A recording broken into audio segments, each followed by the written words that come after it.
Alrighty, if you got here and you're a caregiver or you know someone who's a caregiver, right? And you want to hear my experience, yes, I still would like, if you would like to watch my last video, because I don't want us trauma bonding. You know what I mean? I don't want you listening to my woes, if you will, that I've overcome in a way, or I didn't overcome, but I saw it through, because it wasn't like, woe is me. It was just, it's what I had to do. Come back, if anything, like come back over here. But before you continue with this one, watch my last video, because I want you to know that you matter, and I want you to know that I care about you, and I want you to know that you deserve to have care for, you deserve, excuse me. I'm gonna start over.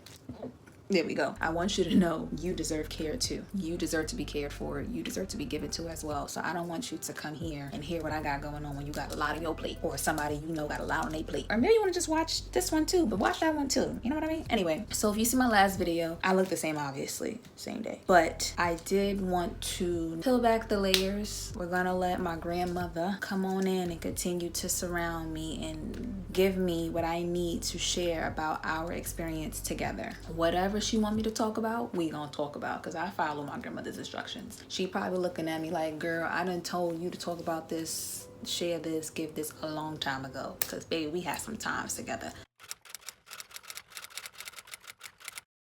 For a great portion of my life thus far, I've cared for many people and things, child. But highlighting the difference in caring for someone terminally ill is important to me, because it almost feels you're on borrowed time. I mean, we're all on borrowed time, right? When you know that the time you have with them is numbered, it does hold a difference in what the care looks like, especially when they're an elderly person. And so I have experienced this twice. I cared for my uncle for about 5 years with his condition. My uncle surrendered to cancer, but when he was diagnosed, he was still able-bodied, he was strong, he's a male. There were times as well when he went into remission. His caregiving needs were different, and I also made a video about losing him at the time that I did. That's his own moment in time, so I won't go back there. I'll share it.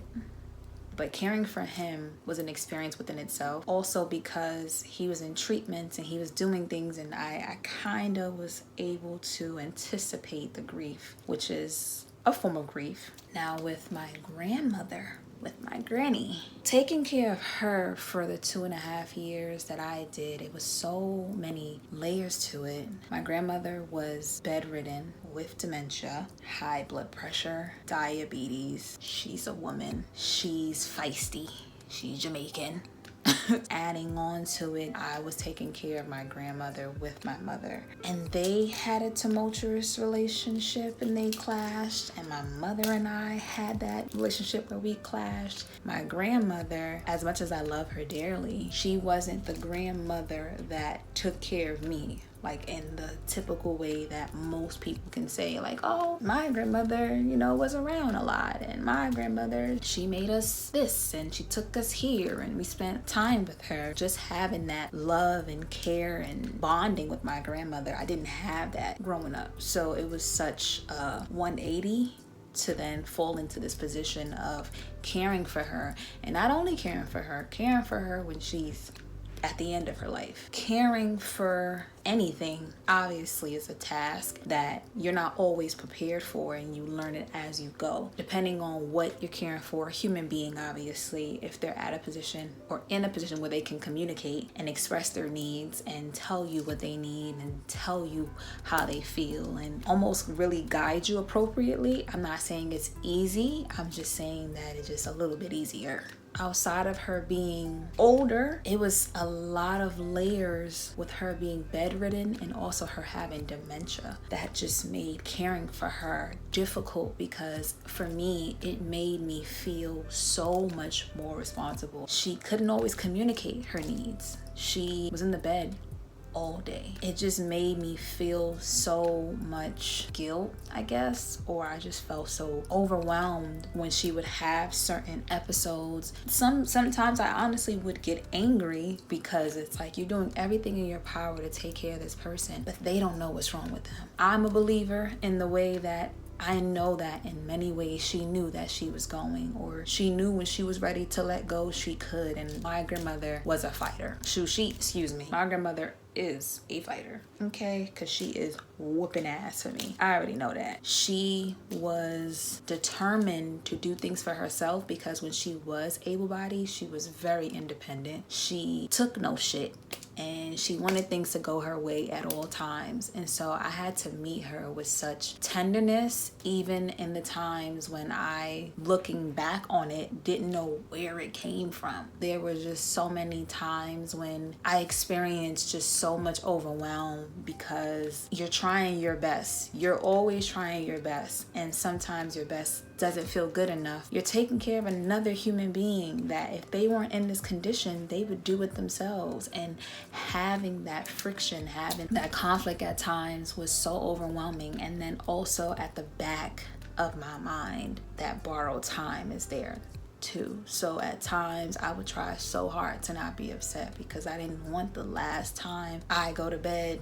she don't wake up, I was mad the night before because she's pulling off her clothes, or she threw the food on the floor, and it could have been an accident. It could have been her anger. I don't know. I just knew that in the back of my mind, I wanted to have the experience because there's always an end. And when a person is terminally ill, the harder part for me, hardest maybe, is when they are transitioning. Those nearly 6 months watching the decline and then watching that spike and then watching the rapid decline. I remember my experience of,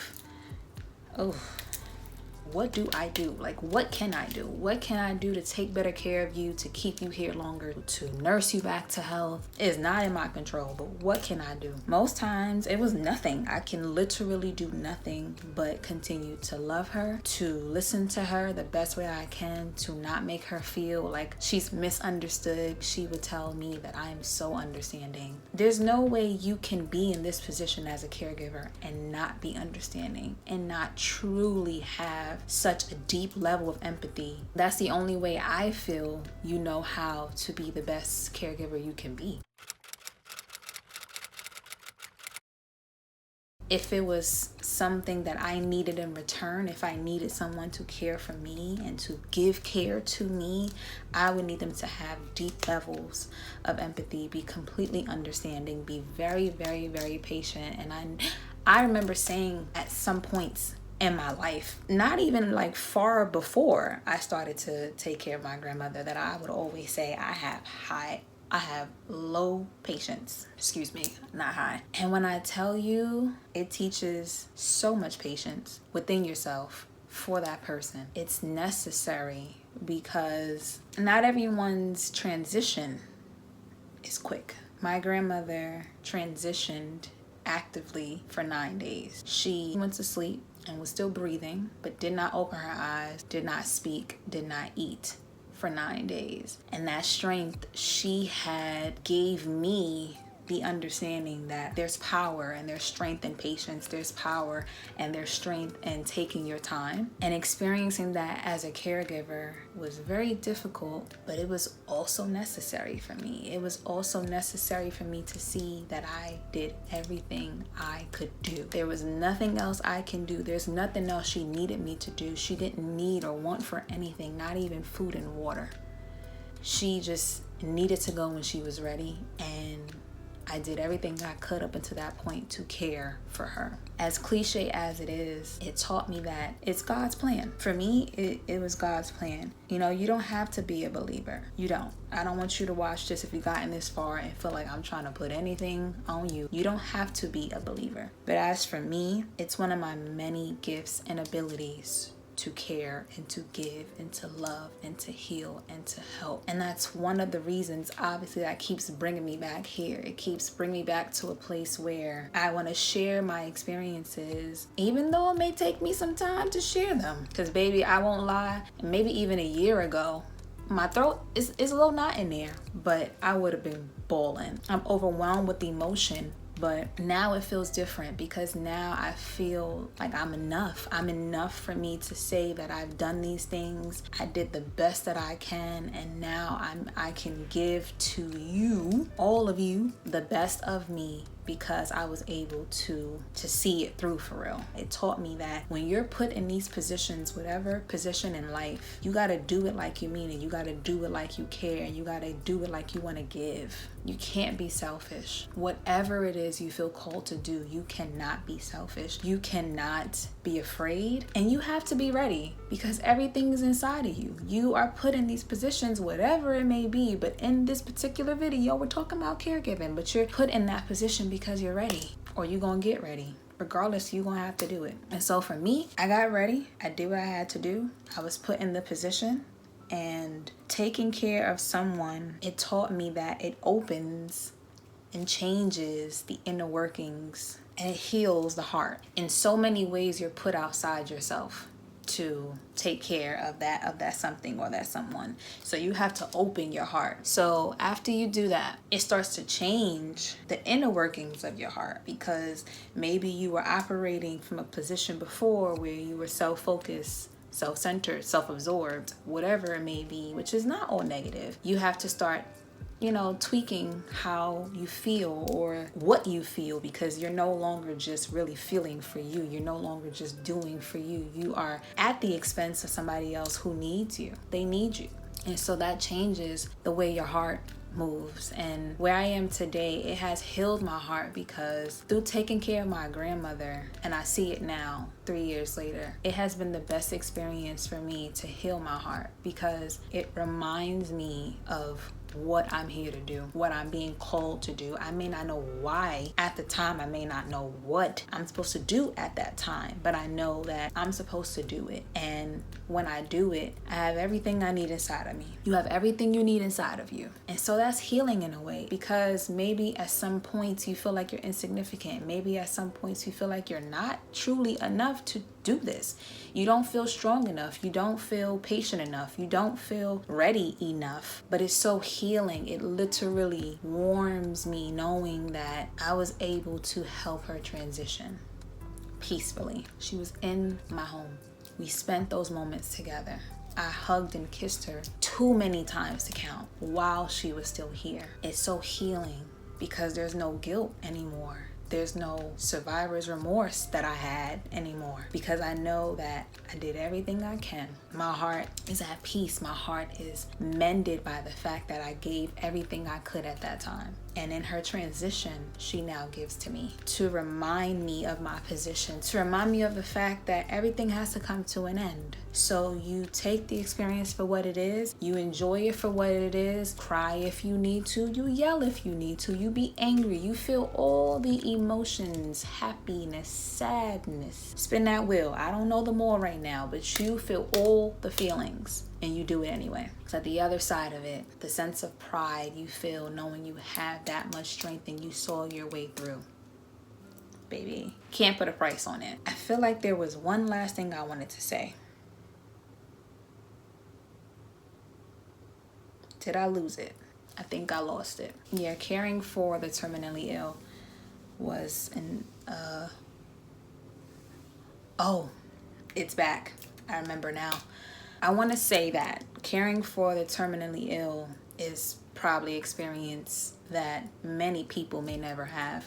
Caregiving is an experience that many people may never have either. It may just not be in their cars. They could create a life where it's just not something they want, desire, or it's put in front of them. And so sharing this unique experience, it taught me about my uniqueness. It taught me that I don't regret it, nor am I upset that somebody else may never go through what I went through. It just is what it is. They may never have to go through it. They may never have to see a loved one pass away, and that's okay. It ain't easy. It's not easy. It's not an image you ever forget, a feeling you ever forget. So it's something that you may never experience, and caregiving may not be for you. And if it's not, get out the field, please, because people need more love and care. Some of y'all ruining it. I feel like with me knowing that I was put in that position, such a unique position, sometimes a one-of-one position, it taught me that I'm one of one. It taught me that you can do anything, girl. You can do anything. You stepped in, you did your assignment, you conquered it. You conquered a fear of yours too. As a little girl, I used to fear death, and looking death in the face while still standing in love, still standing in the light after coming out of the darkness.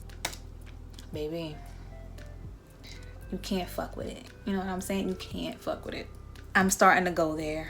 I'm gonna end it here. If you got this far, and again, if you haven't seen my last video, go check it out, please. These videos really do come from my heart, so I really hope they make sense. I really hope they help. Let me know how you feel. Share your experiences about caregiving, what it teaches you, what it taught you, what you're looking forward to. Let me know how you feeling. If you don't have nobody that gets it, I get it. So let me know. Just let me know. Leave a comment, leave a like, subscribe if you haven't. Join the party, okay? It's not always like this on this side. We're not always this, heavy. We're not always this deep. Nope.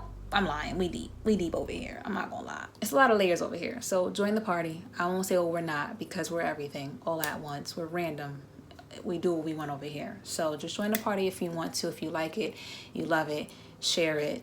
Let me know how you feel. I appreciate you. Again, you need care, and enjoy the experience for what it is. Take your time. Take the lessons. You got this. I love you for watching. See you in my next one.